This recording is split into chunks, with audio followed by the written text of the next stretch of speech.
Please welcome Yvette Nicole Brown.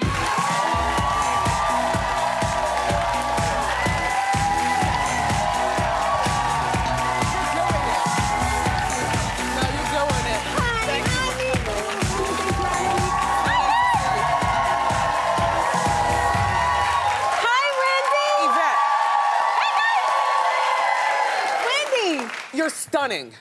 Wendy, it's a lot of... No, you really are. It's a lot of makeup, Wendy. Thank you. And about 12 Spanx. Yeah.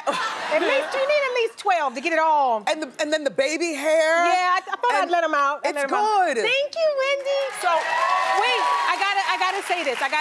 You guys, the very first talk show I ever did was Wendy. I had never been on a talk show. I was on the Community first, maybe 2 or 3 weeks into Community. That was 8 years ago. And she let me come on her show. And you guys, that is huge. So I want to tell you thank you.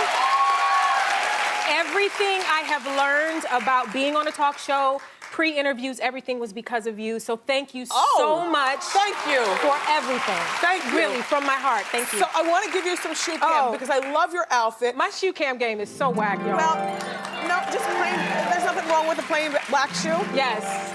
It's so whack. You got the Army print on and everything. All right, so you Hi, look fabulous at the Golden Globes. We talked about your look on the red carpet. Yes.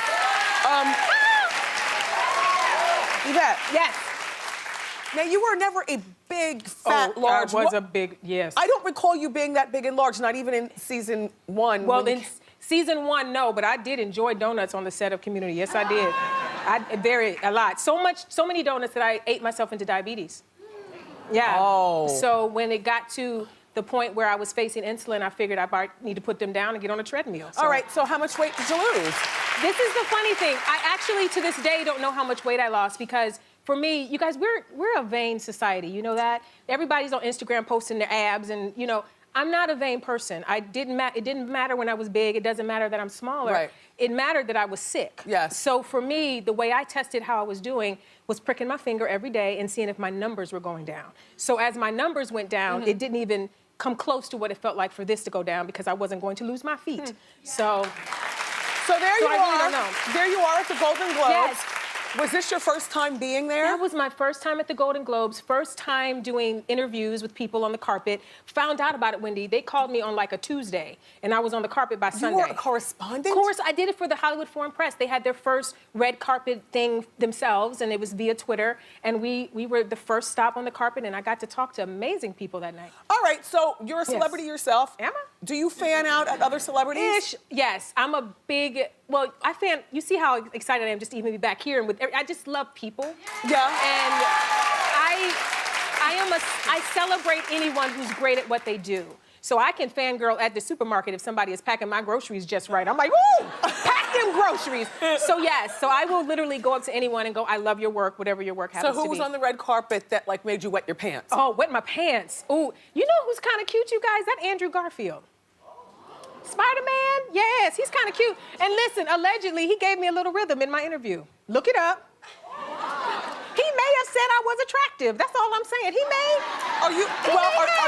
Are you good at catching the signals? Because there are a lot of women. I'm horrible at catching the signals. Really? That's why I said allegedly, because I could be wrong. He could have just had some gas, but I felt that he was feeling me. I am the worst when it comes to telling if someone likes me. I have no idea. I have no way to tell. Don't you think you should study that at this particular point, Yvette? Yeah. I mean, look, you are a very accomplished woman. I am. You know, you're single. I am. You're very available. I'm very available and very accessible. So the funny thing is, I know I am not. Wait. It's okay. We're not judging. Not like that. Now, wait, not like that. But I am on Twitter. I speak to people on Twitter. I speak to people on the street. If I'm in the grocery store and someone talks to me in the frozen food section, I'm not someone that's hidden away. But you don't know the signals, whether it's a man hitting on you or a woman hitting on you or whatever. I mean, don't know. You don't. I can't tell because I see it as being polite. I'm a very polite person. Where are you from? Cleveland. Ohio. We love. I mean, that's fabulous. Yes. But have you ever been in love before? I have been in love before. How many times do you think? I've been in love probably twice. Now, what are they doing with their lives? One is married. Well, both are married. One is married with kids, and one is just married. Yeah, they're happy. They were good guys. It just didn't work out. Do you feel pressure? Like, because you're in your mid-40s? How dare you? You got... No. You're adding allegedly before you say my age on television. Allegedly, Wendy. Don't nobody know.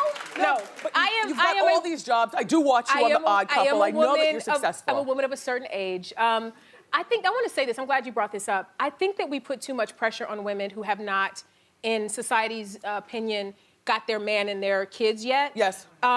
We act as if there's something wrong with them, instead of maybe there's something wrong with the way society thinks of them. Right. Or maybe there's something wrong with the way men treat them. Yes. I think there's nothing wrong with having standards. I think there's nothing wrong with waiting until it's the right one for you. Well, shoot. And look what happened to your friend, I don't know Sherry. nothing what you're talking about. I don't know about what you're talking about. Look. I don't know nothing. I don't know nothing about what you're talking about. I'm not going to drag Sherry into it. I don't know nothing about what you're talking about. I'm just saying. The girl squad is right there. It's very important to make sure that as you make your decision as to how you're going to spend your day and who you're going to spend it with, that it's a man that's worthy of your time. Oh, gosh, I would love to be a fly on the wall. So I'm going to wait. For the three of you's kitchen table talk. Because that was Niecy, and that was Sherry, and you. And the three of you are very good talkers. Yes.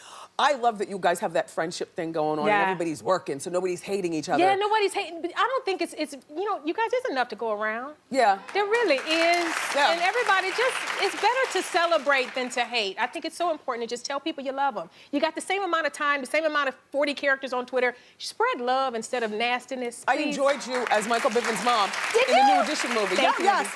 It played on Lifetime last night. If you haven't BT. seen it, excuse me, I'm sorry, BT. It's going to also replay several times before it stops. So if you haven't seen it, check it out. But you played Michael's mom, and I had no idea that you and Biv have a history. Yes, I actually was discovered by first New Edition fan first. Second, when I was a teenager, I was discovered by Michael Bivins, and I was in the East Coast family. And then after college, I moved to LA and worked at Biv 10 as his assistant. Tell him how they did. You waited. You stalked him in the lobby. I literally stalked him. He was in at Jeff Dyson, who was in the movie. Jeff Dyson, who was their bodyguard at the time, broke protocol and told me where BBD was staying. And so I went to the hotel. See, this guy said, what? Because people don't do that. And I waited in the hotel lobby until he came in and followed him around and said, Mr. Bivins, were you by yourself? By myself. Perfect. Mr. Bivins, may I sing for you? Mr. Bivins, may I sing for you? Now, there were other women there for other reasons. Yes. Saying, Mr. Bivins, may I? Yeah. But I was there to try to get a record deal, so he finally let me sing for him, and I got signed, and now I'm playing his mom in a movie. Like, it's crazy. I had no idea that you were a singer. Yeah. Do you want to get back into singing, or is it just something that, do you go to church? Are you in the choir? Yeah, I've sung my whole life, and it's my greatest love, if you want to talk about what I absolutely love. Yeah. But I don't feel like singing wanted me. I think acting wants me, and I feel like a lot of times, you guys, we push towards things that aren't pushing back towards us, and that could be relationships, it could be career choices, it could be a food that don't like you. So, sometimes you can't eat everything, so you shouldn't chase towards things that don't want you back. So music didn't really care about me that much. Okay, well, look, I want to play... oh, wait, we didn't talk about Supermansion. We got to talk about Superman. No, you're not leaving. I'm not leaving? Okay. I wanted to play... I got to make sure. Okay. I'm trying to figure out your type. Okay, let's do it. Okay. Now, yes. This is not literal. This is just a thing. Yes. Like, who do you find more attractive? Because I'm a good girl. So who'd you Zac rather? Efron or Nick Jonas? Oh. Who'd you rather? You know what? I think I'd probably go with Nick Jonas. I think Zac's a little too pretty for me. Okay, perfect. Okay, who would you rather? Lenny Kravitz or Johnny Depp? Oh, Lenny Kravitz. That's... Okay. I mean, Johnny Depp is lovely, but Lenny Kravitz. Yes, no apologies. We're playing the game. Lenny Kravitz. Who would you rather, Chris Rock or Jamie Foxx?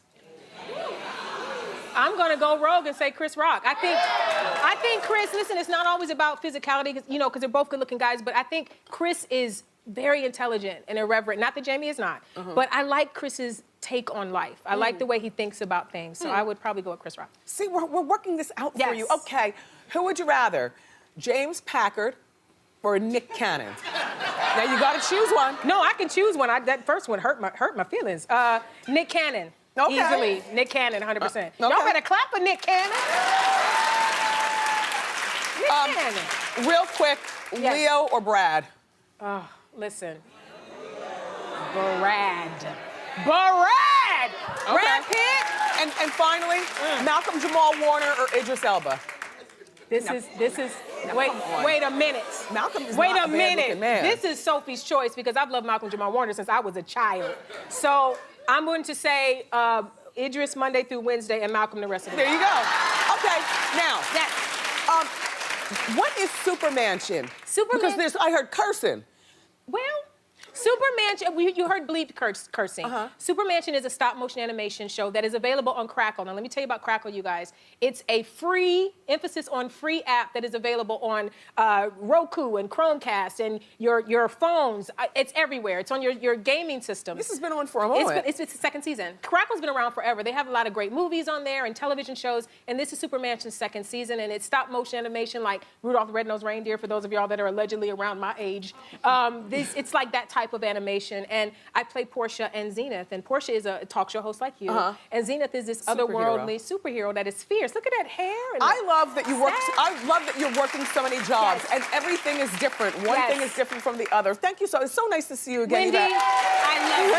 Time it up, everybody, for Yvette Nicole Brown, and make sure you check out Super Mansion on Crackle. We'll be right back.